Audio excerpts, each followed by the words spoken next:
ஹல்லேலூயா. சந்தோஷமாக இருக்கிறோமா? எனக்கு வரும்போது தான் ஒரு காரியம் நினைவுக்கு வந்துச்சு. எது இல்லாமல் தேவனை நாம் தரிசிக்க முடியாதான்? பரிசுத்தம் இல்லாமல் ஒருவனும் ஒரு காலும் தேவனை தரிசிப்பது இல்லையே அப்படின்னு சொல்கிறாங்க.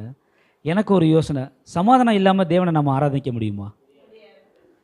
பரிசுத்தம் எவ்வளோ முக்கியமோ சமாதானமும் ரொம்ப முக்கியம். பக்கத்தில் உள்ளவங்களை வெறுப்பை வச்சுட்டு நம்ம தேவனை ஆராதிக்க முடியுமா? கணவன் மனைக்குள்ளே சண்டையை வச்சுட்டு தேவனை ஆராதிக்க முடியுமா? பிள்ளைகளிடத்தில் வருத்தத்தை வச்சுட்டு தேவனை ஆராதிக்க முடியுமா? முடியவே முடியாது.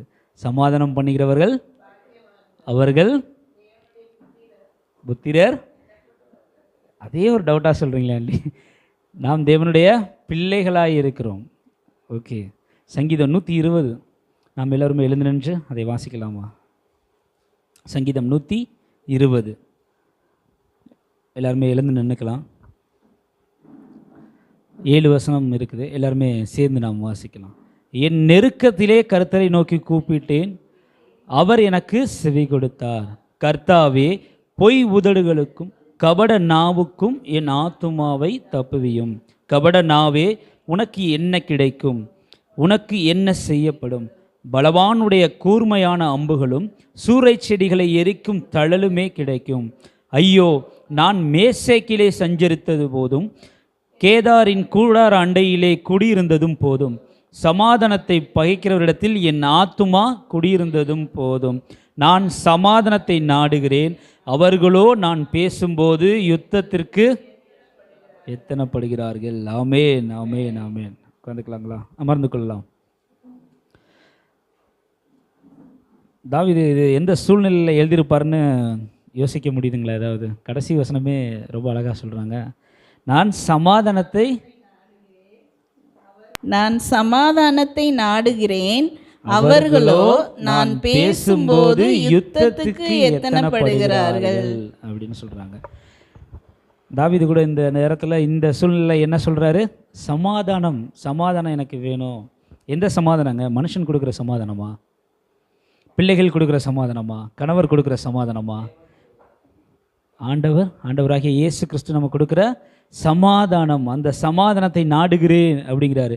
ராஜாவா வீட்டில் இருக்கிறாரு, அவருக்கு ஏங்க சமாதானம்? அவர் சந்தோஷமாக இருக்க மாட்டாரா? ஏன் பாஸ்டர், அவருக்கு சந்தோஷம் தேவையா? இல்லை, அவர் கவலையோடு இருப்பாரா? தாவீது தான் ராஜாவாக இருக்கிறார், அவருக்கு பிரச்சனையா? என்ன சொல்கிறீங்க? ஒரு ஆச்சரியமான ஒரு கேள்வியே இல்லை. சகலத்தையும் ஆண்டு அரசாளுகிறார். ஒரு சொடக்கு போட்டால் எல்லாம் வந்து அப்படி முன்னாடி நிற்கும். அவருக்கு என்ன சமாதானம் தேவை அப்படின்னா, ராஜாவாக இருக்கிற அவருக்கே சமாதானம்னா, மனுஷனாக இருக்கிற நமக்கு கண்டிப்பாக ரொம்ப அவசியம். எந்த சமாதானம்? தேவன் தருகிற சமாதானம். ஆண்டவராகிய இயேசு கிறிஸ்து நமக்கு தருகிற சமாதானம். முதல் வசனம் பார்க்கிறோம், என் நெருக்கத்திலே கர்த்தரை நோக்கி கூப்பிட்டேன், அவர் எனக்கு செவி கொடுத்தார். ரொம்ப டயர்டாக உட்காந்துருப்போம். ஏங்க கொஞ்சம் அந்த தண்ணி எடுத்துகிட்டு வாங்களேன். அட போமா, நானே ரொம்ப டயர்டாக இருக்கிறேன், இப்போ தான் வீட்டுக்குள்ளே வந்த உடனே வேலையா அப்படின்வாங்க. ஆனால் ஆண்டவர் அப்படியே நம்மளை சொல்கிறாரு, உனக்கு வேறு வேலையே இல்லை. ஒருவேளை இப்படி நினச்சி பாருங்களேன், ஏதோ ஒரு தேவைனா மாத்திரம் ஒருத்தரை நம்ம ஒரு தேடிக்கிட்டே இருக்கிறோன்னு வச்சுக்கோங்களேன். அவங்களுக்கு அது தெரியுது, இவன் தேவைனா மட்டும்தான் நம்மள்கிட்ட வரான் அப்படின்னு தெரியுது. உதவி செய்வாங்களா? ஒரு தடவை பண்ணுவாங்க, 2 தடவை பண்ணுவாங்க. தொடர்ச்சியாக பண்ணும்போது, இல்லை எனக்கு வேலை இருக்குது, நீங்கள் வேறு யாராவது பாருங்கள் அப்படின்னு சொல்லிடுவாங்க. ஆனால் ஆண்டவர் நம்மளை அப்படியே சொல்கிறாரு. தாவீது என்ன சொல்கிறாரு? என் நெருக்கத்திலே கர்த்தரை நோக்கி கூப்பிட்டேன், அவர் எனக்கு செவி கொடுத்தார். கேட்டும் கேட்காம இல்லை, செவி கொடுத்தார். செவி கொடுத்தது மாத்திரம் இல்லாமல் நமக்கு அதிலிருந்து ஒரு விடுதலை தருகிற தேவனாக இருக்கிறார். அடுத்த அதிகாரம் ரொம்ப அழகாக இருக்கும். எனக்கு 121 முதல் வசனம், எனக்கு ஒத்தாசை வரும் பர்வதங்களுக்கு நேராக என் கண்களை ஏறெடுக்கிறேன், வானத்தையும் பூமியும் உண்டாக்கின கர்த்தரிடத்திலிருந்து எனக்கு. ஆமாம், என் பக்கத்து வீட்டுக்காரர்கிட்டருந்து எனக்கு ஒத்தாசை வரும். அப்படி தானே பாஸ்டர்? என் சொந்தக்காரங்கள்டேருந்து எனக்கு ஒத்தாசை வரும், என்னுடைய நண்பர்கள்டேருந்து எனக்கு ஒத்தாசை வரும், நான் நம்பின மனுஷர்கள்டேருந்து எனக்கு ஒத்தாசை வரும். அப்படி தானே பாஸ்டர் போட்டிருக்கேன்? கர்த்தரிடத்திலிருந்து ஒத்தாசை வருமா? மனுஷன் ஏமாத்துறான். ஒரு அளவுக்கு மேலே தான் நம்மளுக்கு ஹெல்ப் பண்ணுவாங்க, ஒரு லெவலுக்கு மேலே நம்ம கூட அவங்களால ட்ராவல் பண்ண முடியாது. கட்டின மனைவியே நம்ம கூட சண்டை போடுறாங்க, கட்டின கணவன்மார்களே நம்ம கூட சண்டை போடுறாங்க, பிள்ளைங்க அட போமா அட போப்பா நான் கரெக்டாக இப்போ தான் உட்காந்தேன் வந்து கரெக்டாக இந்த வேலையை சொல்கிறீங்க அப்படின்னுவாங்க. நம்மளை உதாசீனப்படுத்துவாங்க. ஆனால் நம்மளை உதாசீனப்படுத்த ஒரே நபர் யார் அப்படின்னா ஆண்டவராகிய இயேசு கிறிஸ்து. எனக்கு ஒத்தாசை வரும் பர்வதங்களுக்கு நேராக என் கண்களை ஏறெடுக்கிறேன், வானத்தையும் பூமியும் உண்டாக்கின கர்த்தரிடத்திலிருந்து எனக்கு ஒத்தாசை வரும். 3வது வசனம், என் காலை உன்னை காக்கிறவர். தேவன் தூங்குறாராங்க? ஒரு வேளை ஒரு நிமிஷம் அவர் நம்மளை மறந்து போனார்னா நம்ம என்ன ஆகும்னு யோசிச்சு பார்த்துருக்குறீங்களா? ஒரு நிமிஷம், ஒரு 10 வினாடி கூட போதும். ஆண்டவர் நம்மளை மறந்து போனார்னா என்ன ஆகும்? ஐயோ பிரதர் என்னால் நினச்சி கூட பார்க்க முடியல அப்படின்னு தான் சொல்லுவோம். ஏன்னா அவ்வளோ பாதைகளை, கரடு முரடான பாதைகளை நாம் கடந்து தேவனுடைய சமூகத்துக்கு வந்திருக்கிறோம். நம்ம ரசிக்கப்படுவதற்கு முன்பதாக, கிறிஸ்துவை அறிவதற்கு முன்பதாக நம்மளுடைய வாழ்க்கை எப்படி இருந்துச்சுன்னு யோசிச்சு பாருங்களேன். எவ்வளோ பாவமான காரியங்கள் இருந்துச்சு என்னுடைய வாழ்க்கையில். என்னெல்லாம் ரொம்ப சர்ச்சிலேயே என்ன சொல்கிறது, என்னெல்லாம் ரொம்ப சேட்டை பிடிச்ச பையன் நான் பேர் வாங்கினவன். ஐயோ இவனா சரியான அருந்தவாளுங்க, ஜான்சன்கிட்ட கேட்டு பாருங்க. ஏன்னா அவரெல்லாம் என்னை சின்ன வயசில் ரொம்ப கஷ்டப்பட்டார் என்னை வச்சு வளர்க்குறதுக்கு. சண்டே கிளாஸில் ரொம்ப அருந்தவாளுங்க அப்படின்னா, ஒரு சின்ன ஒரு இன்சிடென்ட் நடக்குது அப்படின்னா அந்த இடத்துல பிரபு இருந்தானான்னு தான் கேட்பாங்க. அந்த அளவுக்கு நல்ல பேர் வாங்கியிருந்தேன் சர்ச்சில். என்ன அவர் அப்படியே விட்டுருந்தாருன்னா என்ன ஆயிருக்கும்? இன்னும் கெட்ட பேர் வாங்கி வந்திருப்பேன். ஆனால் ஆண்டவர் அப்படிலாம் விடலை. தேவன் சொல்கிறாரு, பைத்தியமானவைகளை இந்த உலகத்தில் தமக்காக தெரிந்து கொண்டாராம். அந்த பைத்தியமானவனில் நான் ஒரு நபர்ன்றபோது எனக்கு ரொம்ப சந்தோஷமாக இருக்குது. என்னெல்லாம் பார்த்து நிறைய பேர் என்னை சண்டே கிளாஸில் வளர்த்த அக்காலாம் கேட்டாங்க, டேய் நீ இப்படிலாம் மாறும் நான் எதிர்பார்க்கவே இல்லைடா அப்படின்னாங்க. நிஜமாக சொன்னாங்க, ஏன்டே சொன்னாங்க. என் ஒய்ஃப்கிட்ட கூட கூப்பிட்டு சொன்னாங்க, உன் ஹஸ்பண்ட் பண்ணாத சேட்டையா அப்படின்னாங்க. அந்தளவுக்கு சொன்னாங்க. இப்போ என்ன சொல்கிறாரு ஆண்டவர், அவர்கள் முன்னாடி தான் நம்மளை தெரிந்து வைத்திருக்கிறார், முன்குறித்து வைத்திருக்கிறார். அவருக்கு தெரியும் எப்போ நம்மளை மாற்றணும் அப்படிங்கிறதுக்கெலாம் தெரியும். அதனால் நம்மளோட பிள்ளைகளை குறித்து ஒரு நாளும் கவலைப்பட வேணாம். கண்டிப்பாக ஆண்டவர் ஒரு நாள் குறித்து வைத்திருக்கிறார். அந்த நாளில் தேடி வருவாங்க. எனக்கு அடிக்கடி ஒரு அண்ணன் ஒரு வசனம் இல்லை, ஒரு உதாரணமாக வலியுறுத்துவாங்க. தம்பி வலை போடும்போதே வந்துட்ட அப்படின்னா கூட்டத்தோடு வந்துடலாம், உனக்கான தூண்டில ரெடி பண்ணார் அப்படின்னா மூஞ்சி முகரெல்லாம் கிழிஞ்சி தான் நீ வரணும் அப்படின்னாரு. எனக்கெல்லாம் ரொம்ப பயங்கரமாக இருந்தது அந்த வார்த்தை. ஆமாம், வலையில் வராதவங்கள கண்டிப்பாக ஆண்டவர் தூண்டில் போட்டு பிடிச்சிடுவார், விடலாம் மாட்டார். யாரோட பையனையும் மகளையும் கணவர்மார்களையும் யாரையுமே ஆண்டவர் விட போகிறதே கிடையாது. அவர் நம்மை தெரிந்து கொண்ட தேவனாக இருக்கிறார். அந்த தேவனை தான் நாம் ஆராதிக்க வந்திருக்கிறோம். அதனால் சமாதானத்தோடு நாம் ஆராதிப்போம். என்ன ஆண்டி சமாதானத்தோடு நாம் ஆராதிப்போம், விடுதலையோடு ஆராதிப்போம், உற்சாகத்தோடு ஆராதிப்போம். வசனம் அப்படி தான் சொல்லுது. மாம்சம் எது உற்சாகம் உள்ளதான்? அப்படி தான் பிரதர் சொல்கிறீங்க. இப்போ மாம்சம் கூட நல்லா இருக்குது, ஆவிதான் ரொம்ப சோர்வில் இருக்குது. வார்த்தையினால் கஷ்டப்படுத்திடுறாங்க, நடக்கையினால் கஷ்டப்படுத்திடுறாங்க. பவுல் ரொம்ப அழகாக சொல்கிறாரு, என்னை பலப்படுத்துகிற, எல்லாம் உற்சாகமாக சொல்லலாமா, இன்னும் சத்தமாக சொல்லலாமே, பலப்படுத்துகிற கிறிஸ்துவினாலே எல்லாவற்றையும் செய்ய நமக்கு பலன் உண்டு. அந்த தேவனை தான் நாம் இந்த நாளில் ஆராதிக்க வந்திருக்கிறோம். எல்லாருமே எழுந்து நிற்கலாமா? எழுந்து நின்று தேவனை நாம் ஆராதிக்கலாம். அப்பா, எங்களை பலப்படுத்துகிறவராக இருக்கிறவரே உம்மை நாங்கள் துதிக்கிறோம், நன்றி செலுத்துகிறோம். ஆண்டவரே, எங்களோடு பேசுகிற தெய்வம் ஆண்டவரே நீர். அப்பா, நீர் பேசாத கல்லோ மண்ணோ அல்ல, எங்களோடு பேசுகிற தெய்வம், எங்களை காண்கிற தெய்வம், எங்களுடைய நெருக்கத்திலே எங்களுக்கு விடுதலை அளிக்கிற தெய்வமாக இருக்கிறீர். அதற்காகவும் நாங்கள் துதிக்கிறோம். எல்லாருமே துதிக்கலாமா? ஸ்தோத்திரம் ஸ்தோத்திரம் சொல்லலாம். அப்பா, உண்மையை நாங்கள் துதிக்கிறோம், நன்றி செலுத்துகிறோம். ஆண்டவரே, எங்களோடு பேசுகிறவரே, எங்களோடு உறவாடுகிற தெய்வமே, எங்கள் மேல அன்பு செலுத்துகிற தெய்வமே, நன்றி சொல்லலாம், நன்றி சொல்லலாம். யாருமே அமைதியா இருக்க வேண்டாம். ஆண்டவர் நமக்கு செய்த அநேக காரியங்களை நினைத்து நாம் நன்றி சொல்லலாம். ஆண்டவர் ஆண்டவர் நமக்கு செய்த அநேக விஷயங்களை குறித்து நாம் நன்றி சொல்லலாம். இந்த நாளில நாம் ஜீவனோடு இருப்பது அவருடைய சுத்த கிருபை. இந்த நாளில நாம் ஜீவனோடு இருப்பது அவருடைய பெரிதான இரக்கமாய் இருக்கிறது. அந்த இரக்கத்தை நினைத்து நாம் நன்றி சொல்லலாம்.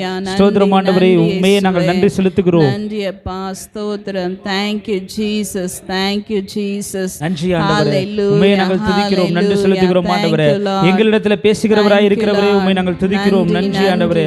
எங்களோடு உறவாடுகிறவரே உண்மை நாங்கள் துதிக்கிறோம், நன்றி செலுத்துகிறோம் ஆண்டவரே. கோடான கோடி நன்றி செலுத்துகிறோம். நன்றி நன்றி நன்றி நன்றி நன்றி அப்பா. ஹல்லேலூயா. ஸ்தோத்திரம் ஆண்டவரே. உன்னதத்தில் வீற்றிருக்கிறவரே, சிங்காசனத்தில் வீற்றிருக்கிற தெய்வமே உண்மை நாங்கள் துதிக்கிறோம் ஆண்டவரே.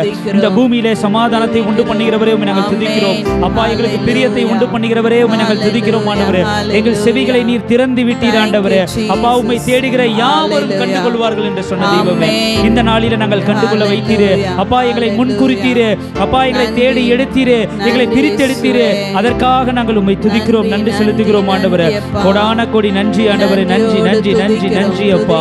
அப்பா, உண்மையை நாங்கள் துதிக்கிறோம் ஆண்டவரே. அப்பா, எங்கள் நெருக்கத்திலே உம்மை நோக்கி கூப்பிடும் பொழுது எங்களுக்கு மறு உத்தரவு அருள செய்தவரே, எங்களுக்கு செவிகளை சாய்த்தவரே உம்மை நாங்கள் துதிக்கிறோம் ஆண்டவரே. எங்களுடைய ஆபத்து நாட்களில எங்களுக்கு விடுதலை தந்த தெய்வமே உம்மை நாங்கள் துதிக்கிறோம், நன்றி செலுத்துகிறோம் ஆண்டவரே. கோடான கோடி நன்றி நன்றி நன்றி அப்பா. நன்றி. ஆமென். ஸ்தோத்திரம். நன்றி ஆண்டவரே. ஐயா வாழ்க வாழ்க, உம் நாமம் வாழ்க.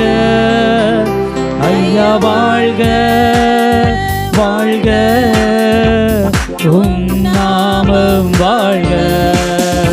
ஐயா வாழ்க வாழ்க, உம் நாமம் வாழ்க. ஐயா வாழ்க வாழ்க, உம் நாமம் வாழ்க. உன்னதத்தில் உன்னதத்தில் தேவனுக்கே மகிமை உண்டாகட்டும். உன்னதத்தில் தேவனுக்கே மகிமை உண்டாகட்டும். இந்த பூமியிலே சமாதானமும் பிரியமும் உண்டாகட்டும்.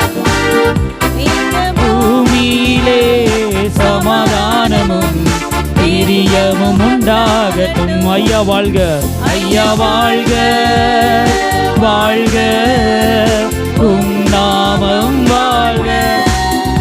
ஐயா வாழ்க வாழ்க, உம் நாமம் வாழ்க. எளிமையான எளிமையான எங்களையே என்றும் நினைப்பவரே, எளிமையான எங்களையே என்றும் நினைப்பவரே. எங்கள் ஒளிமயமே ஒளிமயமே, துணையாளரே, உள்ளத்தினாருதலே.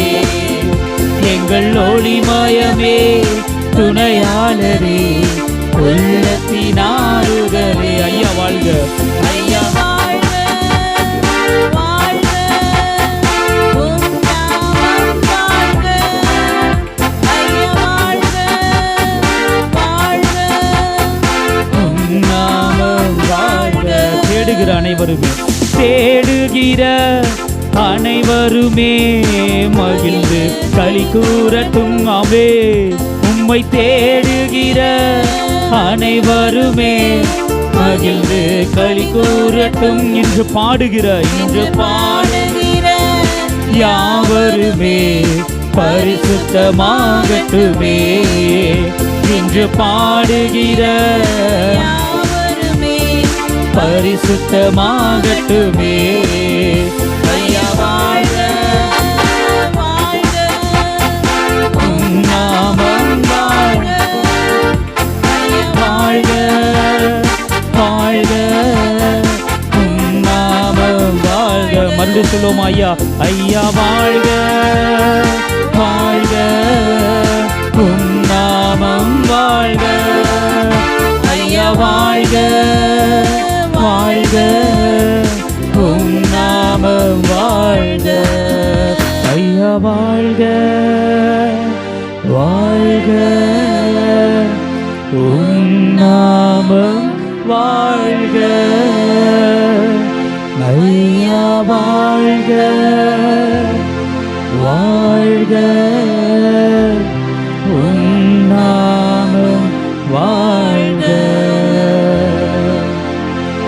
செவிகளை நீ திறந்து விட்டீர், செய்வோம் உம் சித்தம்.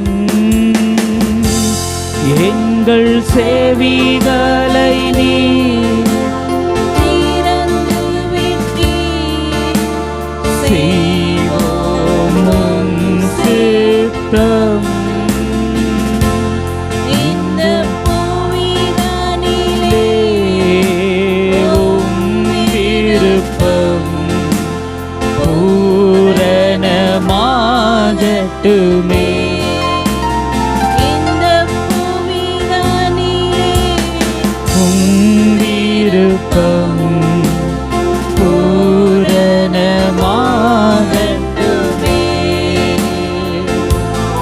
ஐயா வாழ்க, வாழ்க, உம் நாமம் வாழ்க. ஆமென். கரங்களை உயர்த்தி ஐயா வாழ்க, வாழ்க, உம் நாமம் வாழ்க. அதிகாலையில் உம் திருமுகம் தேடி அர்ப்பணித்தேன் என்னையே. ஆராதனை துதி ஸ்தோத்திரங்கள் அப்பனே உமக்கு தந்தேன்.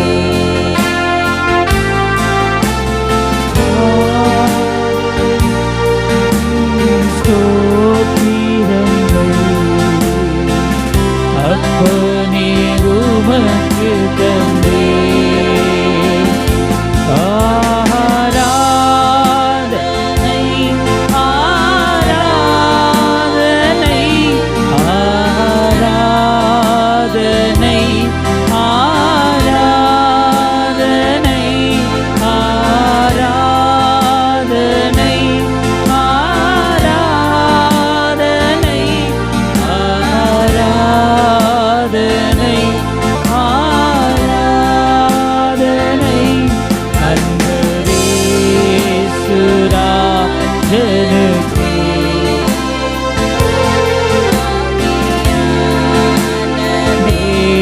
தேவனுக்கே அன்பர் இயேசு, அன்பரேசுராஜனுக்கே. ஆவியான தேவனுக்கே உமக்கு உகந்த தூய பலியா, உமக்கு உகந்த தூய பலியா இந்த உடலை ஒப்பு கொடுத்தே. உமக்கு உகந்த தூய பலியாய் இந்த உடலை ஒப்பு கொடுத்தே. ஆட்கொண்டு என்னை நடத்தும் ஏகத்தாலே நீரப்பும். ஆட்கொண்டு என்னை நடத்தும் அபிஷேகத்தாலே நீரப்பும். ஆராதனை, ஆராதனை, ஆராதனை, ஆராதனை, ஆராதனை, ஆராதனை,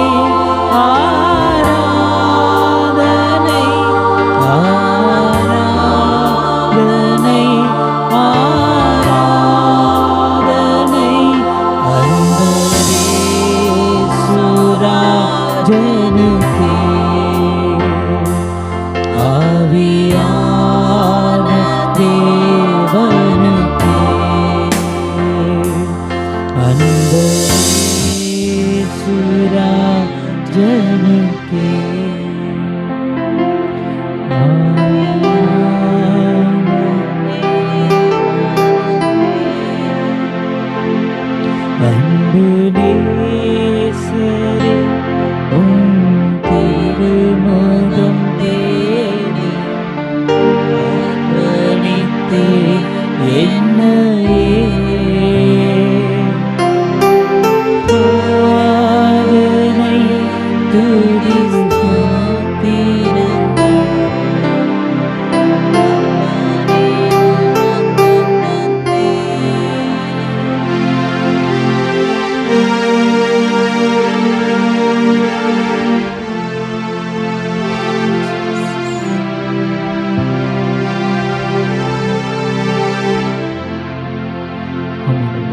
ஆவி ஆத்மா சரீரம் முழுவதும் உமக்கென்று நாங்கள் தருகிறோம். அப்பா நாங்கள் சிறுகவும் தேவன் நீர் தாமே பெருகும்படியான துதி கன மகிமை எல்லாம் உமக்கு ஒருவருக்கு மாத்திரமே செலுத்துகிறோம். எங்கள் ஜீவனுள்ள நல்ல பிதாவே.